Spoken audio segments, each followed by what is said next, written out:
In this video, we will see how we can access the control inside parent grid view from a nested grid view or a child grid view.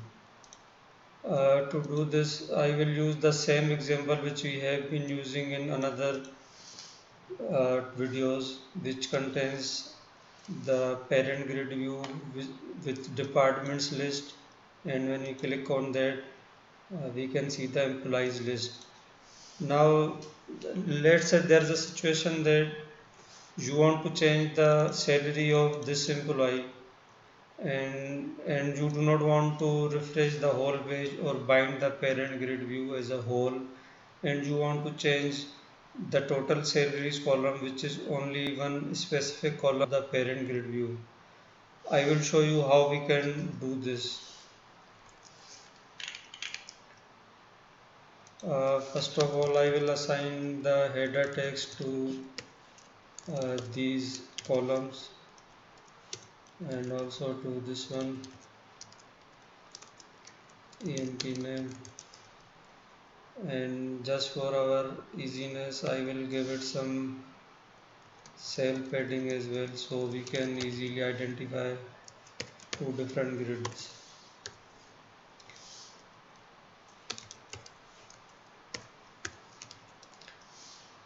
Now let's say this is a grid view which is nested inside departments grid view, and this one is implies grid view. It is inside item template field, and on row command we are right now using the example of the code which we used in another videos to show and hide employees. The show employees function gets the row as a source from the naming container, means the row which is being called right now, and it brings the grid view as visible true, and then it assigns the data source to it based on the current row, and then it binds it. Further, we make the show details button false, visible false, and hide details visible true. And similarly, in hide employees button, we do the vice versa. So, how can we access anything if we are editing in the child grid view? We will see it now. Let's say there is a salary column over here, and we want to change this, and we want to change this in child grid view and show it immediately in the parent grid view. So for example, there's a button, and it is for change salary.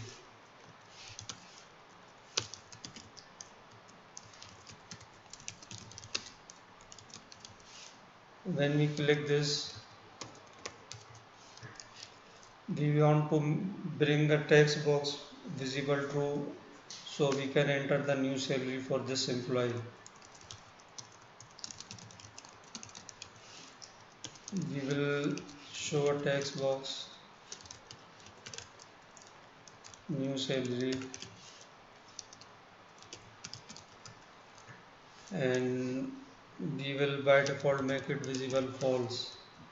So once this function is called, this will be true, and this label will become visible false. And we have to add a on row data command for this particular grid view. On row command for this nested grid view, we will mention if e dot command name is equal to change salary. I will copy paste this particular line. This line, as we told before, that this is going to reference the current row where the button is clicked, and it is actually getting the value or getting this row by this particular property which is called naming container. I will also copy paste this line which is for the button which is being clicked, and its name is BT and change salary. We will make it visible false. Once this is called, it will become visible false, and we will create one more button which is for update salary. We will add this now. and this will become true once it is clicked. So I will add that button,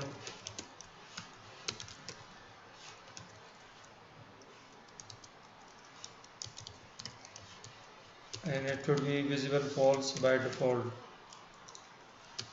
It is to update the new salary.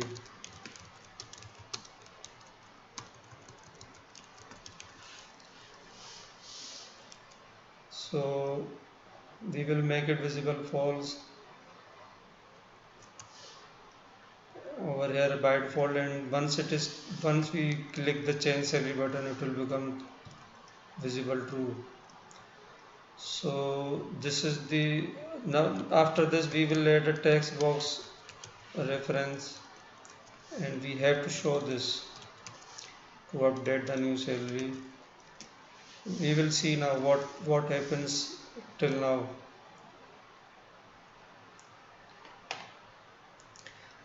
This is just for showing hiding, and once we click the change salary button, which is by default true, you will see update salary is now visible true, and we can now update the salary. We can also add the cancel button, but for this video purpose I will only keep the update salary button in the HTML. So once the salary is updated, I want the total salaries column to be updated, which is in the parent grid view over here. To do this, we will use a command which is called for.parent.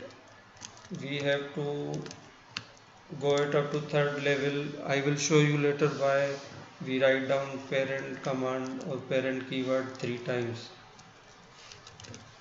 We will call the control, which is the label total salary over here, and we will update this one. The actual magic is done by parent.parent.parent keyword, and we will update this based on, but we have to do this in update salary command. So change salaries, this is change salary, this is update salary will be here. Command name is equal to update salary. So if e dot command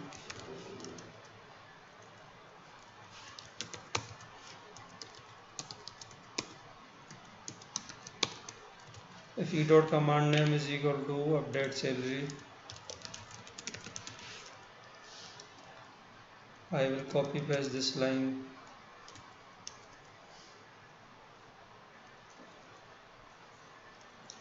So once this button is clicked, we actually want to update the salary as per this text box.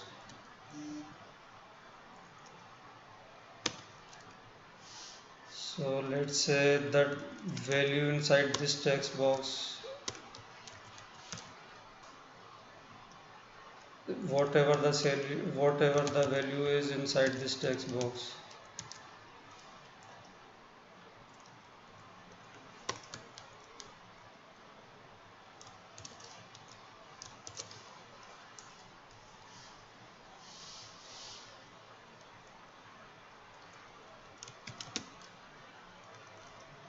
we will we will sum up with this one, or in fact we should change it, which is mentioned in the txt new salary text box. So this is asking for .toString, I think. So whatever is mentioned in this txt new salary text box, we will in fact we have to sum up with the original. We are assuming that whatever we mention over here is going to be summed up with the total salaries which are already over there. Although this is not the right formula, but just for this example purpose I will show you. If whatever is mentioned over here has to be summed up with this one which is already over there, we will add it. So convert.int32 plus this one, and at the same time we have to make these text boxes visible true and false, vice versa, opposite to what they were in previous command, which was change salary. So we will run this now.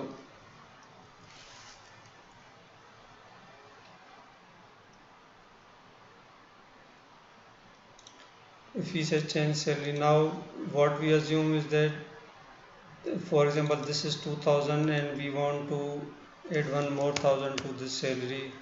So this has to become 6000, because we are actually summing up these two values, which is in this label and this text box. So if you see here, if it is not summing up, but it has appended the value with this.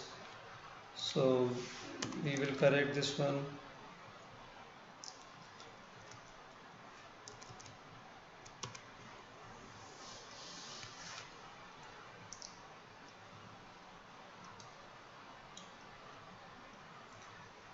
We will convert this whole command to string, this whole line. We will run it again.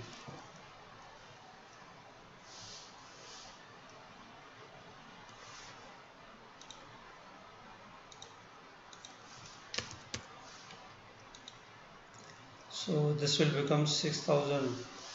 Now similarly we can also change this one, which we can add further, like it would be text box. This is the text box, and we can copy paste this line,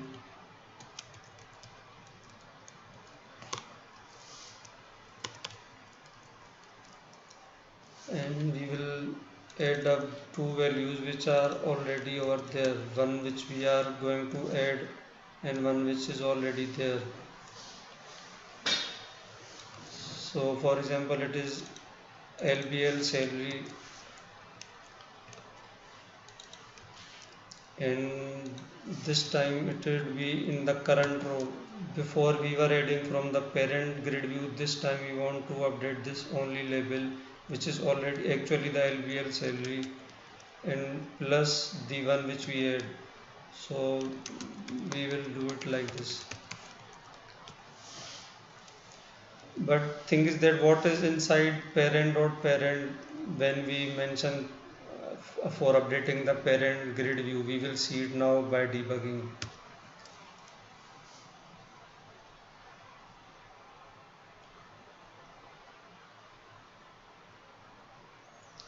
If you click here and click change salary and mention anything new, if we do the debugging, now let's say if I go here and if I see with quick watch,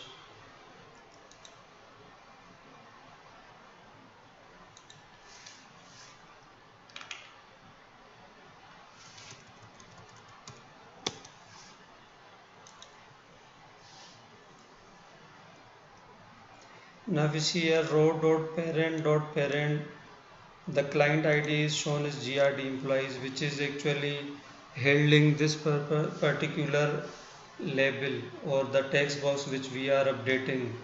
And if you go here and see, actually it is the LBL total salary which is being called by parent.parent. And now let's say if I see what is inside parent only, for example,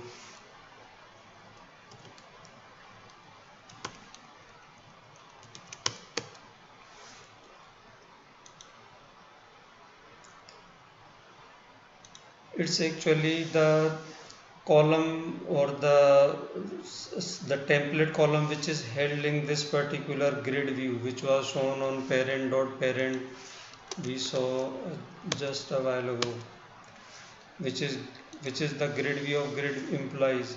So this is how parent.parent works, and it reaches up to the the upper grid view or the parent grid view from the child one.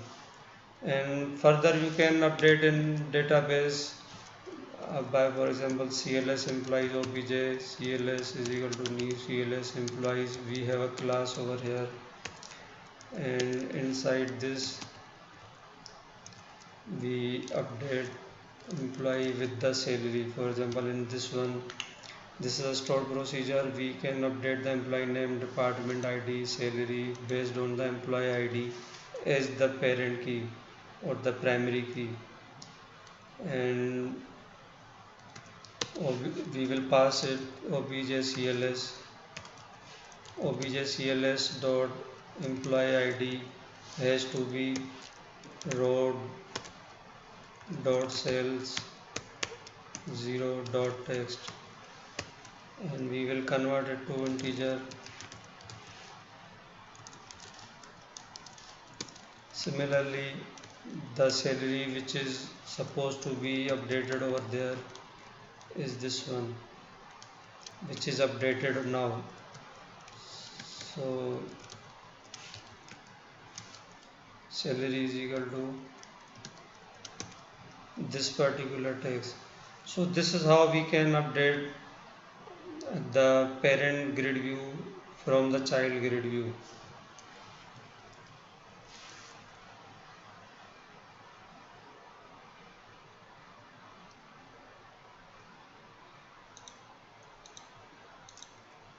If I add 2000 more to this one, this has to become 7000 and this has to become 4000.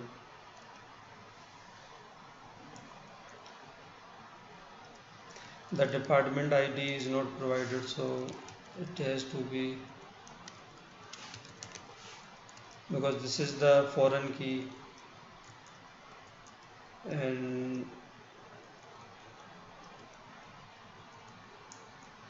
we can keep it over here.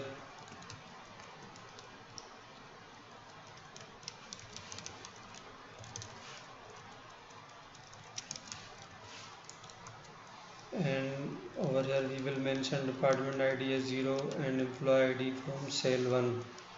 So let's try again.